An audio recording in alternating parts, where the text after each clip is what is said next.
कहते हैं कि रक्तदान जीवनदान है, महादान है। इसी प्रकार नेत्रदान अगर किया जाए तो वो भी दृष्टिदान है, एक बहुत बड़ा दान इसको माना गया है। रोहिणी की एक संस्था है जो पिछले 13 वर्षों से जो गरीब और वंचित वर्ग के लोग हैं उनकी दृष्टि को सही करने का कार्य कर रही है। उनके मुफ्त में ऑपरेशन करवाती है, दृष्टिदान करती है और बड़ी भीड़ रहती है। यहाँ पर हर महीने कैंप लगता है। हमारे साथ संस्था के प्रधान जगदीश बंसल जी हैं। बंसल जी, ये जो प्रोजेक्ट है आपका, आपने बताया कि आज 137वां कैंप लगा, कितने लोगों को अब तक आप इलाज करवा चुके हैं? ये आज हमारा 137वां कैंप था जो हर महीने के आखिरी शनिवार को आयोजित किया जाता है। आजकल हम इंदिरा गांधी आई इंस्टीट्यूट के माध्यम से अपने ऑपरेशन करवाते हैं और इस ऑपरेशन में 250 के करीब ओपीडी होती हैं। आसपास के क्षेत्रों के ज़रूरतमंद मरीज यहाँ पर आते हैं और अपना आई टेस्ट करवाते हैं। अगर किसी मरीज को दवाई की ज़रूरत है तो संस्था के द्वारा निःशुल्क दवाई दी जाती है और चश्मे की ज़रूरत है तो चश्मा दिया जाता है।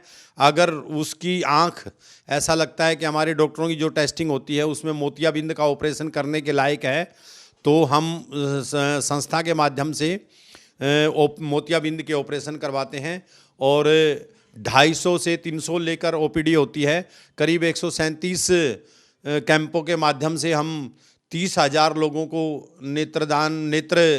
ऑपरेशन तो ऑपरेशन भी मुफ्त होता है क्या बंसल जी? पूरा ऑपरेशन, पूरा जो हमारा प्रोसेस है वो निःशुल्क है।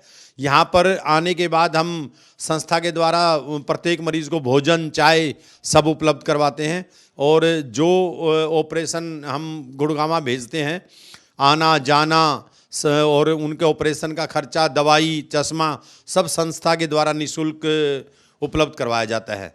जैसे आपने बताया कि अब तक जो है 137 कैंप हो चुके हैं और 2.5 से 3 लाख लोग इसमें आ चुके होंगे अपना ओपीडी में। तो ये पैसा है इसके अंदर, जैसे आपने बताया कि सारा खर्चा संस्था वहन करती है, कैसे व्यवस्था करते हैं इसकी धन की? इस धन की व्यवस्था संस्था के ट्रस्टियों के द्वारा दान के रूप में संस्था में जो राशि दी जाती है उसी के माध्यम से ये सारा कार्य किया जाता है और हम करीब 12,700 ऑपरेशन निःशुल्क संस्था के द्वारा करवा चुके हैं अभी तक। कोरोना काल के दौरान 2 साल हम ये सुविधा उपलब्ध नहीं करवा पाए। कोरोना काल के दौरान हमने पहले जब लहर कोरोना की आई उसके दौरान हमने कोरोना के टेस्ट फ्री करवाए जो लगातार 5 महीने 12 दिन तक इसमें निःशुल्क टेस्ट होते थे जो हमारे दिल्ली में कहीं कहीं पर होते थे। उस समय भी हमने अपनी संस्था के द्वारा अपने ज़रूरतमंदों को जो कोरोना के पेशेंट थे उनके टेस्ट करवाकर एक सेवा उपलब्ध करवाई और उनको जो दूसरी वेव में हमने करीब 2,000 पैकेट खाने के कोरोना पेशेंटों के घर में भेजते थे। यहाँ पर खाना बनाकर उनको उनके घरों पर जो भी कोरोना पॉजिटिव थे सबके घरों पर खाना बनाकर भेजते थे।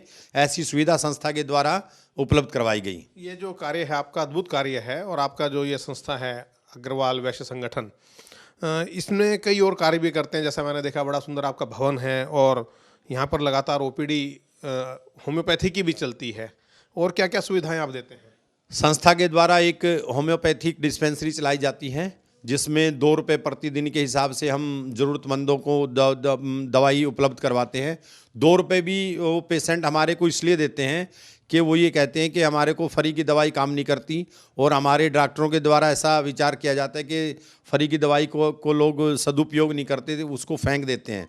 इसलिए हम नाम मात्र का 2 रुपये उनसे लेते हैं, टोकन के रूप में लेते हैं, बेसिक के रूप में।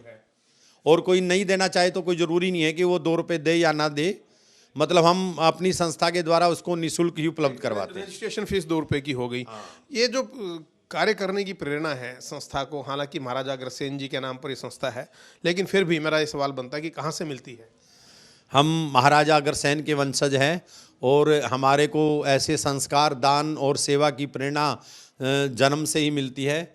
और हमारा जैसे मूल रूप से मेरा गांव हरियाणा में है, नरवाना के पास लोदर गांव है। वहाँ पर हमारे दादाजी ने मंदिर, धर्मशाला और कुआं सभी तरह की मतलब दान के रूप में अपना गांव में उपलब्ध करवाए हुए हैं। हमारे दादाजी को इस वहीं से प्रेरणा हमने ये ऐसी मिली हमारे को। और 10वीं क्लास में हम उसके बाद हम वहाँ से लोदर गांव से चीका मंडी ट्रांसफ़र हुए। वहाँ भी हमने 10वीं क्लास में जब हम एग्ज़ाम देने के बाद 2-3 महीने का समय था, उस समय हमने एक संस्था गठित की थी, नवजीवन कला मंच। उसमें एक हमने लाइब्रेरी खोली, उसका मैं संस्थापक अध्यक्ष हूँ। भले ही वो आज हमारी संस्था गूगल के सामने दम तोड़ चुकी है और सभी पुस्तकों को हमने कुरुक्षेत्र विश्वविद्यालय में दान कर दिया है, जो करीब 92,000 पुस्तकें थी हमारे पुस्तकालय में। 92,000 पुस्तकें दान कर दी। क्या लोगों ने पढ़ने की इच्छा शक्ति खत्म हो गई लोगों में, बच्चों में? ये जो पुस्तक लाइब्रेरी की सुविधा मतलब गूगल के सामने बिल्कुल दम दौड़ चुकी है, और गूगल शायद मेरे को नहीं लग रहा कि अब लाइब्रेरी की कोई ज़रूरत है। जो भी अपने स्टूडेंट्स हैं या और ज़रूरतमंद है, वो गूगल के माध्यम से ही अपनी ज़रूरत पूरी करते हैं एक लाइब्रेरी की। देखिए, ये बड़ा अफसोसजनक और गंभीर विषय है, लेकिन इतना ज़रूर है कि ऐसा कहना तो अतिशयोक्ति होगी कि गूगल की वजह से लाइब्रेरी की ज़रूरत नहीं है। अखबार, टीवी और ये जो लाइब्रेरी है ये हमेशा चलेगी। और मैंने ये भी देखा है कि आप जो है संस्कृत का उच्चारण और आपको काफ़ी सारे मंत्र भी आते हैं, और शिव स्रोत मेरे ख्याल में आपको आता है। जरा आप बताइएगा कहाँ से सीखा, और 1-2 श्लोक भी बोल के बताइएगा। ये सारी जो जैसा मैं बताया कि मेरे दादाजी बड़े शिव भगत थे, और हमारे गांव है जो कुरुक्षेत्र भूमि में आता है, वो सुबह 5 बजे उठकर स्नान के लिए जाते थे, और मेरे को भी साथ में स्नान के लिए लेकर जाते थे। हमारा गांव एक बहुत बड़ा तीर्थस्थान है, कुरुक्षेत्र भूमि, महाभारत का युद्ध वहाँ पर हुआ था। और ऐसा बताते हैं कि जैसे कि जब हम अलग अलग स्थानों पर अपना राम कथा, भागवत, श्री कृष्ण कथा ऐसे बहुत से आयोजन करते हैं, लेकिन ऐसे सुनने में आया है कि महाभारत का वाचन कहीं पर भी नहीं होता इस पृथ्वी पर। वो जो हमारा एक गांव है वहाँ पर ऐसा बताते हैं कि महाभारत का वाचन उसी भूमि पर हो सकता है। और हमारे गांव में ये 1954 के आसपास महाभारत का वाचन हुआ था। वहाँ पर ऐसा बताते हैं कि द्रौपदी अपने 5 पुत्रों को लेकर वहाँ पर सोई हुई थी, वहीं पर द्रौपदी का शिविर था। और जैसे जिस महाभारत के 13वें दिन के युद्ध के दौरान जब दुर्योधन ने अश्वत्थामा से कहा कि मेरे को आज 5 पांडवों के शीश चाहिए, तो उस दिन ऐसा बताते हैं कि अश्वत्थामा ने जो द्रौपदी के 5 पुत्र थे, तो उनके अश्वत्थामा के लिए 5 पांडवों के शीश लाना संभव नहीं था। और द्रौपदी के जो 5 पुत्र द्रौपदी के पास सोए हुए थे, रात के अंधेरे में उन्होंने उनका शीश काटकर और दुर्योधन को रात को ही लेकर आया। जब दुर्योधन ने कहा कि मुझे सबसे पहले भीम का शीश दो, जब उसने अश्वत्थामा ने दुर्योधन को भीम का शीश दिया, तो दुर्योधन उसको हाथ में लेकर कहता है कि ये तो इतना भीम का शीश तो वज्र का शीश था, और ये तो हो ही नहीं सकता कि ये अश्वत्थामा का शीश है, ये भीम का शीश है। तो ऐसा बताते हैं कि द्रौपदी ने अश्वत्थामा को श्राप दिया था कि आप इस भूमि पर आप निष्क्रिय हो जाओगे, और निष्क्रिय जैसे अश्वत्थामा चिरंजीव है। और इसीलिए वो ऐसा बताते हैं कि हमारे गांव में अश्वत्थामा का प्रवेश नहीं होता, और अश्वत्थामा ने भी प्रण किया हुआ है कि महाभारत का मैं वाचन कहीं पर नहीं होने दूंगा।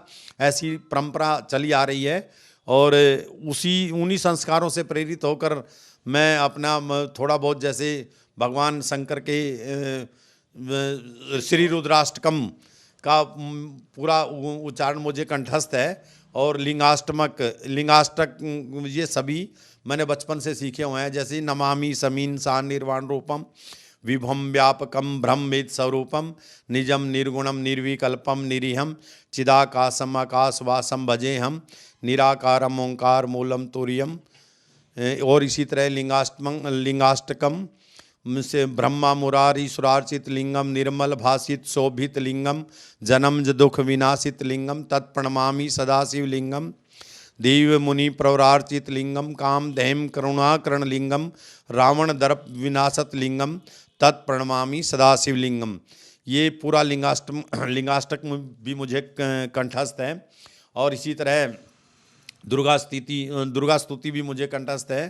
ठीक है, तो बंसल जी अब ये बताइए कि आगे जो है आपका क्या योजनाएं हैं, किस प्रकार से इस संस्था को आप चलाएंगे, समाज सेवा के क्षेत्र में क्या करना चाहते हैं? इस संस्था के लिए जैसे समाज ने 700 ट्रस्टियों की हमारी ये संस्था है और उसने जो आज से 6 साल पहले समाज ने मुझे जिम्मेवारी इस भवन को बनाने की दी थी।